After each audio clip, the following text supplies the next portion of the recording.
Jomélie Diumi Basango, membre actif de l'association Citizen Meetup. De son nom en français, Rencontre des citoyens. Il s'agit donc pour cette organisation associative de faire fédérer les intelligences en provenance de divers citoyens, indépendamment de leur origine culturelle, sociale ou même économique, dans le but du développement seul du pays Gabon.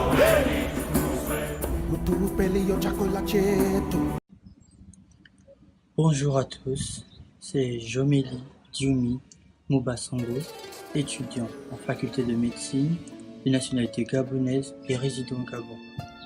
En quoi consiste mon activité? Je suis étudiant en faculté de médecine, donc j'étudie tout ce qui a trait avec la médecine, cette science qui nous poussera plus tard à être chevet d'un malade. Comment mon activité améliore-t-elle mon pays? Mon pays, le Gabon, est classé encore aujourd'hui parmi les pays en voie de développement.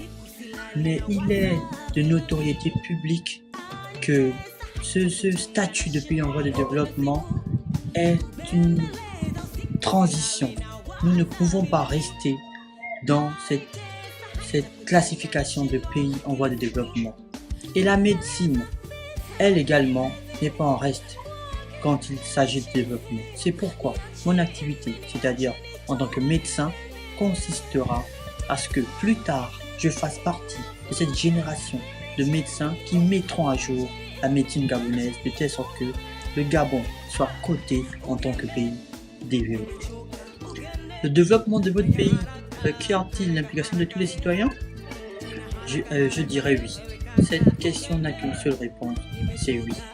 Parce que il est important, plus qu'important, de faire fédérer toutes les couches, tous les secteurs d'activité pour pouvoir atteindre cet idéal commun qu'est le développement. Que pensez-vous de cette génération africaine et de ses capacités? Je dirais que jusqu'à nos jours, cette nouvelle génération africaine est encore hétérogène. Pourquoi? Parce qu'elle est constituée de bons grains et de mauvais grains. Mais il ne faut pas occulter le fait qu'elle regorge en elle une multitude de capacités. Parce que c'est cette même génération, c'est cette jeunesse-là qui est le fer de lance de l'Afrique.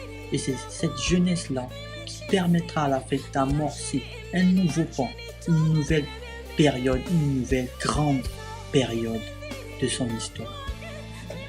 Alors, que penser du potentiel de l'Afrique? Qu'en sera-t-il dans 30 ans? Je dirais que l'Afrique, son potentiel, il est connu de tous.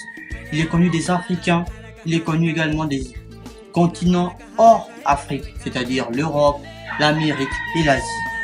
Ce potentiel est un potentiel minier, c'est un potentiel écologique, mais surtout un potentiel humain.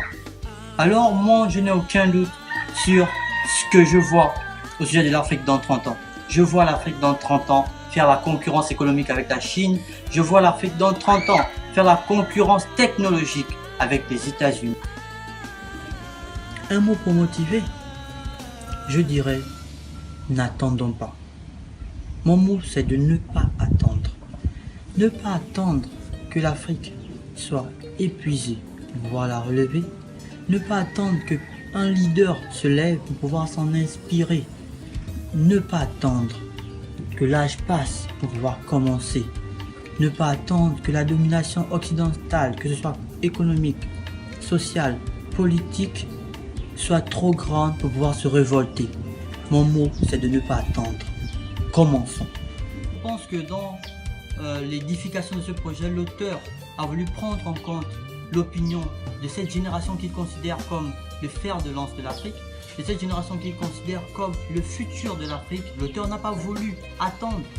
Il n'a pas voulu attendre. Il a voulu transmettre déjà l'information. Il a voulu transmettre déjà le relais. Il a voulu sinon prendre le relais.